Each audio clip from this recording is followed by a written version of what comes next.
Hey guys, we're back here on our own project. Look, we're going to take this opportunity while we're developing our own project, 3 townhomes, to show everyone, builders, homeowners, clients, designers, architects, everybody involved in the building process, exactly what goes on in the day-to-day life of a builder.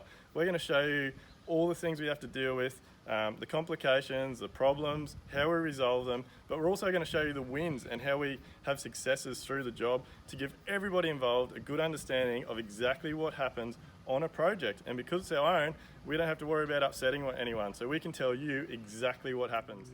So guys, we'll just touch base a little bit. On the previous video, we showed you the ground conditions and what happened on the very first day we started on this project, with a huge variation in regards to the depth of the piers. So just very quickly run you through this again. NGL is natural ground level, so we've got our natural ground level here. This red indicates our new slab, where it's going, and then this black line was the rock. So we tried to show you, like, we'd done some soil tests. The soil test hit reasonable ground at a reasonable depth, and then you can see the green lines is where the depths of the piers actually ended up. But look, this is exaggerated, but it's just to give you an indication of how the ground underneath what you can see actually changes. So over the past week, since the previous video, we've been constructing the pools on site. 2 of these townhomes have got little plunge pools, and we've hit groundwater. So being so close to Moreton Bay, or the ocean, we're so close that the actual ocean pushes up under the ground, and at the bottom of the pools where we've dug our holes, that water is actually coming out, and it's created all sorts of issues. We keep getting subsidence, our holes have been caving in, so it's added a lot more cost to the construction of the pool. So just to give you a little bit of example of how that happens. So again, if we got our natural ground line, down below here, there's a hard surface, and it'll go up and down like this. And then out here, so 70-80 metres away, we've got the water line, or the high tide mark. So the tide actually pushes through the ground and comes up in underneath our job. So we've dug down, because we've dug our pools lower than that water line, our pool, the holes where we've excavated our pools have started to fill up with water. So I'll jump down in the pool and I'll give you a little bit of example of the extra costs that have been involved.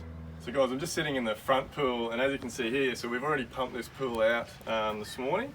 You can see here, we've got like 100 ml of water in the bottom. So this pool's got 9 piers in it. You can see one that's coming up in behind here in the step. And so this front pool has hardly got any water in it, but 40 metres away, by the time we get to the back of the block, the rear pool gets 200 to 300 ml of water in it every single day. So we knew it was bad soil, and we knew we were probably going to come close to groundwater, so we had a little bit of a contingency in, but we didn't know it was going to be anywhere near as bad as it is now. So look, obviously we had the issue with the piers, but now, because what happens when you hit this groundwater is the water keeps seeping in and coming out of the ground, and it weakens the sides. So you can see here we've put some shoring up on the sides to stop the sides from caving in, but it means the pool shell has ended up, it's continually growing, and until we got that shoring in, it's ended up bigger than what it should be. So we're going to use more concrete.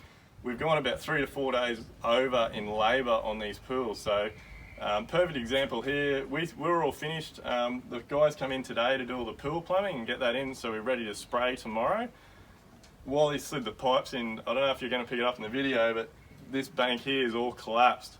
So now we've got dirt sitting hard on the back of our steel.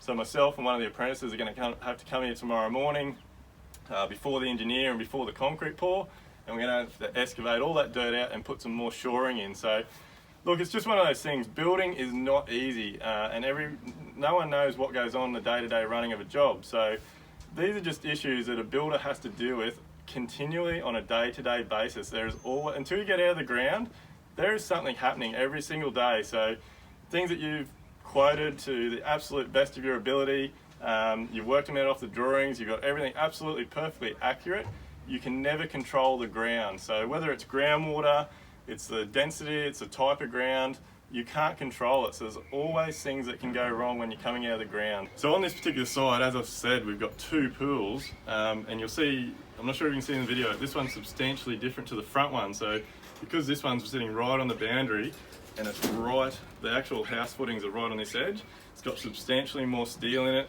This side's got 2 layers, but all the steel is only 150 centres. A normal pool's 300 mil centres. So there's far more steel in this rear pool than there is in the front one.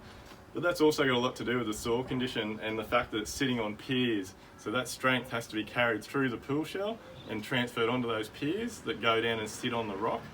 But you can see here, as I was talking about in the front pool, we've had to put all this extra shoring up around the bottom because every time the tide comes in and fills our hole up with water, we're actually at low tide at the moment, so this pool's got about 100 mil in it.